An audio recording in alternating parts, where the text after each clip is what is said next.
Selamat malam. Saya di sini ingin mempresentasikan hasil kerja saya, yaitu mata pelajaran statistik dan probabilitas.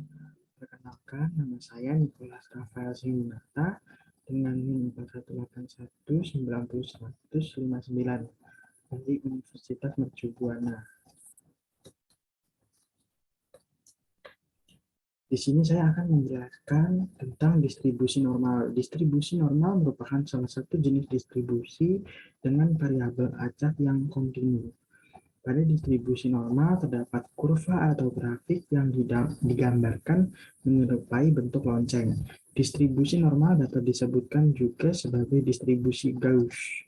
Persamaan yang terdapat dalam distribusi normal salah satunya yaitu terkait fungsi densitas. Di sini saya akan langsung mengasih contoh, yaitu dalam suatu ujian terdapat 300 siswa yang mengikuti ujian tersebut. Rata-rata hasil ujian yaitu 70 serta simpangan baku hasil ujian tersebut adalah 10. Jika data nilai hasil ujian siswa tersebut didistribusikan normal, maka berapa persen mahasiswa yang mendapat nilai A jika bersyarat mendapatkan nilai A, nilai lebihnya dari 85. Jadi di sini kita akan menyelesaikannya. Pertama diketahuinya yaitu U sama dengan 7, O sama dengan 10, X adalah 85.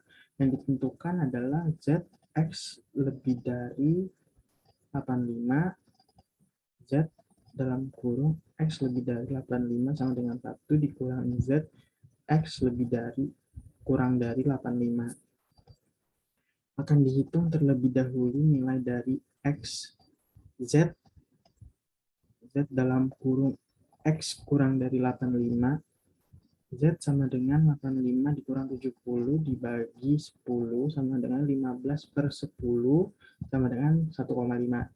Nilai Z untuk 1,50 adalah 0,9332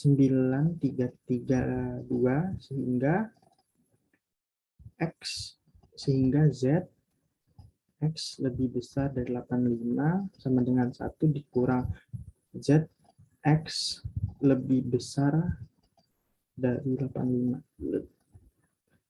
lebih kecil dari 85. Z X lebih besar dari 85 sama dengan 1 dikurang 0,9332.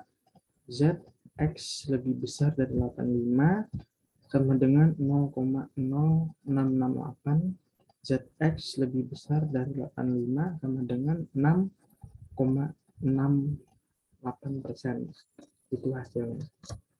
Kemudian di sini kita akan menjelaskan tentang penggunaan tabel distribusi normal. Di sini ada tabel distribusi normalnya. Kemudian di sini kita akan menjelaskan. Pada tabel di atas, sebelah kiri ada 0 sampai dengan 1,4 dan seterusnya, sampai dengan 3,00, dan pada baris di atas ada 0,00 sampai dengan 0,9.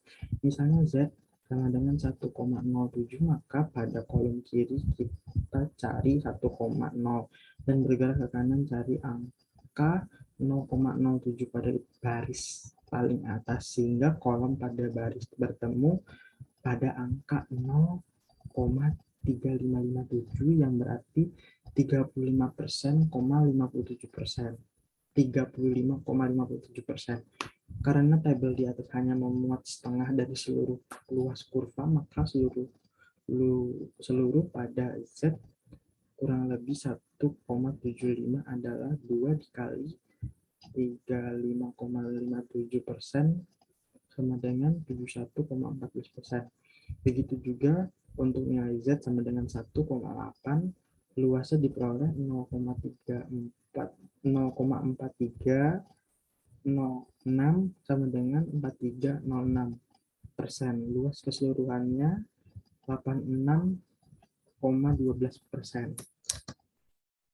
Di sini kita akan menjelaskan tentang soal yang dikasih oleh dosen, yaitu pada PT Gunung Sari ingin membuat kelas mutu baru untuk mangga, yaitu mutu super. Untuk ini, mutu ini merupakan 12% dari mutu buah mangga terbaik. Rata-rata berat buah mangga pada saat ini adalah 350 gram dengan standar deviasi 50 gram. Berapa berat mangga minimal untuk bisa masuk ke dalam kelas mutu super tersebut? Jadi kita jelaskan pertama di maksudnya 12,5% terbaik. Daerah di bawah kurva normal dengan luas 0,125, lihat satu. Luas daerah di atas X sama dengan 350 adalah 0,5, sehingga daerah X dikurang X1 adalah 0,5 dikurang 0,125 sama dengan 0,375.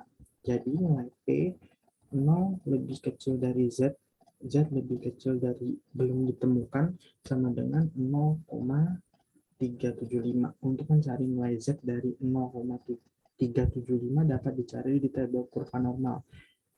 Nilai Z untuk 0,375 adalah 1,15 dalam tabel dinyatakan 0,3749 diambil yang mendekati. Apabila diketahui Z, U, dan O, maka nilai X1 dapat dicari seperti ini. Z sama dengan X dikurang U dibagi O, X1 sama dengan Z dikali O ditambah U.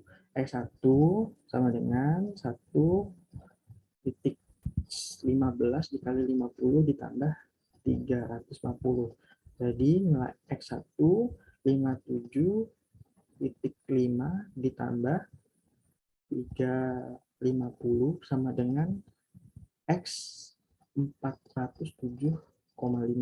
Jadi berat buah mangga minimal yang termasuk kelas super adalah 407,5 gram. Sekian, terima kasih atas presentasi saya. Mohon maaf jika ada salah. Terima kasih.